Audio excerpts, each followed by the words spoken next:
And we're back with another episode of Before You Buy, that show where we give you some straight up gameplay and our first impressions of the latest games releasing.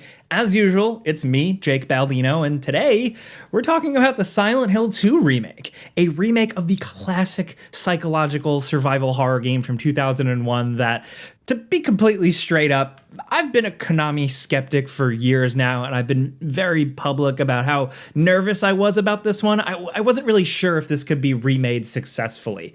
Well, folks, I am happy to be proven wrong here. This new Silent Hill 2 is absolutely solid, and a good time to play through. It's got some little issues, and like every remake, various small changes are up to some fan debate, but overall, this reminds me of the Resident Evil 2 remake. It adds some things, the order of events and level design aren't always one-to-one, a few things are changed, but ultimately, it feels faithful, playable, and entertaining. Look, I don't think anything can top or replace the original Silent Hill 2, but this is a fun new version. Like I said, it's faithful, but it's also a bit longer and scarier. The developers here, Bloober Team, who I've been kind of hit or miss on with their previous games, I liked some, didn't like others, they are clearly fans of the source material here.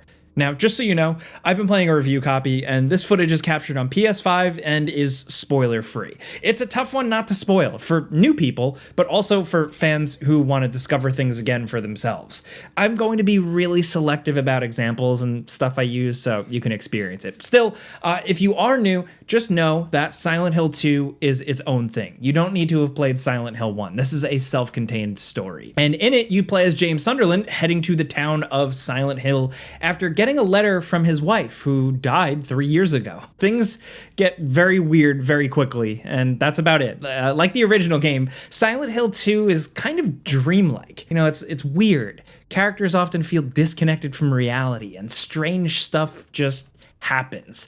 The atmosphere is here, and the game is just dripping in it. The fog looks good, the town of Silent Hill looks detailed, and every single room and interior feels completely different and filled out with its own unique things. Even if it doesn't quite have that late 90s, early 2000s grunge and grime and CRT fuzziness, or the Dutch camera angles, which I really miss, it still feels distinctly in the world and language of Silent Hill, especially when things get grosser later on. Walls with peeling paint and goo and plastic sheets and duct tape and barbed wire, all these types of haunted house horror details, really, they show why a remake was actually a fun idea here. What was originally muddy game textures and sparsely detailed areas now actually feel like real lonely places with little stories and little windows into demonic insanity.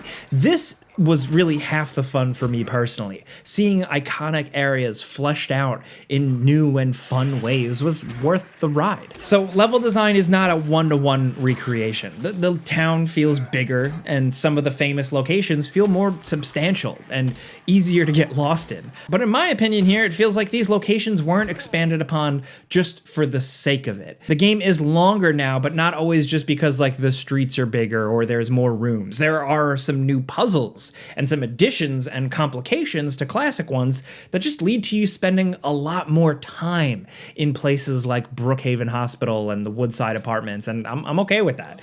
This is where there's a lot of modern updates to the playability of Silent Hill that justify a remake. Accessing the map and navigating around it is quick and easy with the press of a D-pad at any time, and it's super fast. Health items are mapped to triangle to quickly heal on the fly.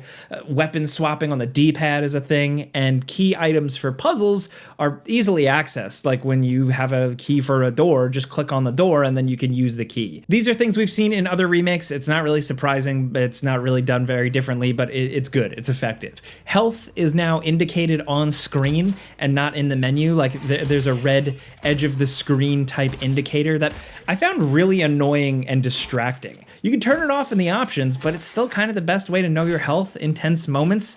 But I just found it visually way too bright and contrasting with the rest of the game. And this type of technique I've just seen implemented much better in other games. I hope they can dim it down a little bit in a patch or something like that. Still, the modern improvements continue. Moving around is very easy. There's a quick turn and a dodge. Combat is updated. You encounter all manner of weird freaks, and you need to kind of desperately fire your gun or flail away with melee. So, shooting first, It feels good. James is not a master marksman, and there's some sway to the weapons, and it feels unwieldy enough to make you stress, but not feel like it's unfair. Gunshots feel loud and angry with a good visual flair, and it gets the job done. Some enemies you can hit in the legs a few times to kind of slow them down and then open them up to a finishing single melee hit, but it's a risk because those are tougher shots to nail. Melee, on the other hand, is a bit more to explain. At first, when I saw videos of the game, I didn't think it looked very good. It's very exchangey. It's very give and take, hit, dodge, hit, dodge again. That type of thing, very much like Callisto Protocol, if you remember the combat from that, but feeling a little bit less like a quick time event. There's more freedom of movement here. It's not much, but what makes it better is the enemies, really. They actually feel unpredictable and imposing, even hours in. Like, enemies I managed to encounter in the first hour of the game still managed to sometimes get a few good hits on me hours in, just because I was stressed, they're weird and unpredictable and all over the place. It really worked for me. Unfortunately, the combat is still clunky. I found myself getting cornered and the camera getting stuck and showing a bad angle where it's hard to see enemies, and sometimes when you're facing more than one enemy, it's hard to really target the right one. I've had my character swing at the wrong enemy at the wrong time. So again, the combat is not perfect. It's kind of funny because it wasn't in the original game, and it can be messy at times, but I still actually found myself pretty emotionally invested in every swing and every stomp because the enemies can do quite a bit of damage very quickly. So it's got that good survival horrorness. I'm stressed, I'm freaking out, the adrenaline is rushing. I was surprised how effective it still was despite the shortcomings in the controls and the feel and stuff. The game is not that hard on the normal difficulty. Thankfully, there are multiple difficulty modes and adjusters for puzzle and combat difficulty separately as well. Plus, the developers did a really good job of hiding the enemies in creative places for good little scares. Not egregious over-the-top jump scares, but just some thrills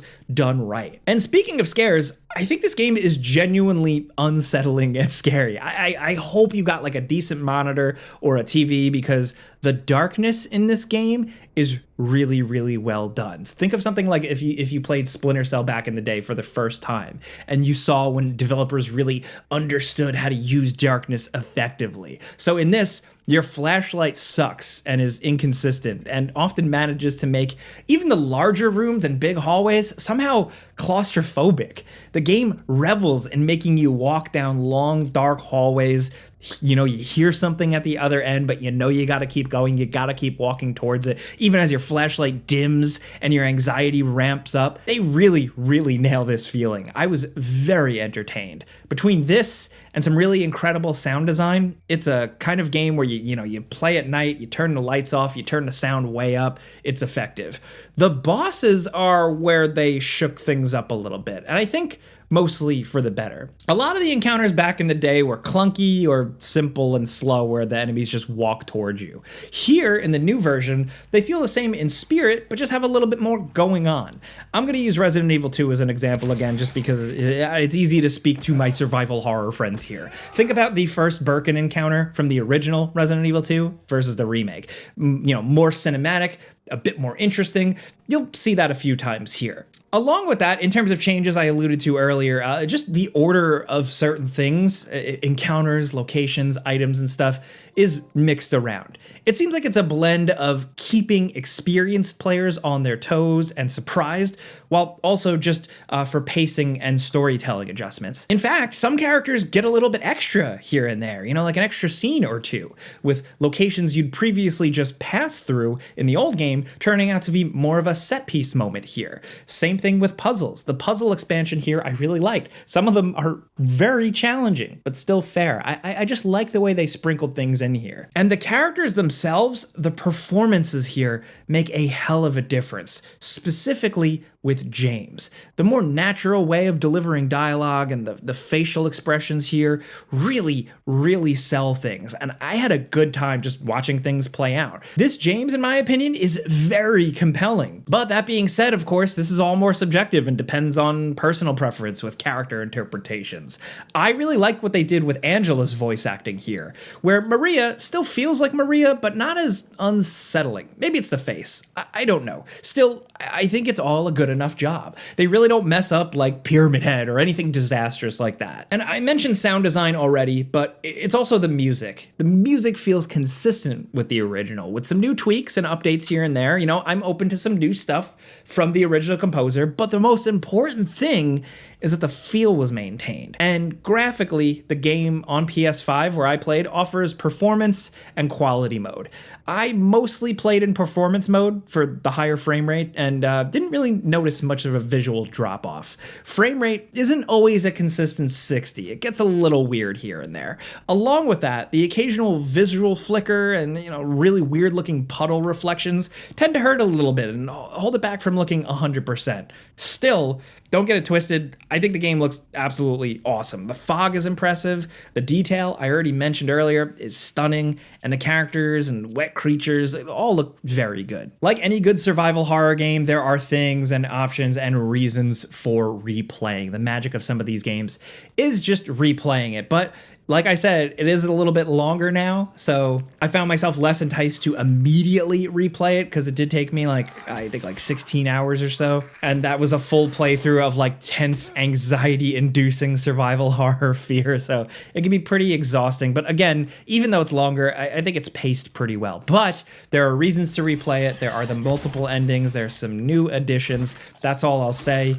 All in all, the game is better than I expected, and even if some of the grime and the unnerving pre-rendered CGI characters are gone, the game still feels like Silent Hill. Honestly, what might be clouding my judgment here is that it's the first half-decent thing we've gotten from Silent Hill in a really long time. Either way, I think that's worth something. With games like this, it's always the same, some older fans will want everything 100% carbon copy the same. Others won't, and there's always debate. This one cuts it pretty close to the same, in my opinion. But at the end of the day, two things can be true. This doesn't replace the original game, and it's just a cool way to experience Silent Hill for old fans, but hopefully brings in some new fans to see why many of us have loved it for so long. If this can carry the torch to something else, or Silent Hill just being more of a thing again, I am okay with that. But anyways, that's a before you buy. You know how this goes by now. I give you some pros, some cons, and some personal opinion. So now I want to hear yours down in the comments. What is your experience with the Silent Hill games? What's your favorite? 2 is really the beloved, it's the big hit, but I really like Silent Hill 1 and 3. Either way, I love them all. They're all my beautiful children. So let me know what you think about Silent Hill at all. Anything about the remake. We'll be down in the comments, but if you got any more questions for me, be sure to hit me up on Twitter and Instagram, where I'm usually at Jake Baldino. If you like these videos, you like gameplay, you like getting informed, clicking the like button's all you gotta do. It really helps us out. But either way, thank you very much for stopping by here, and we will see you guys next time. Ugh!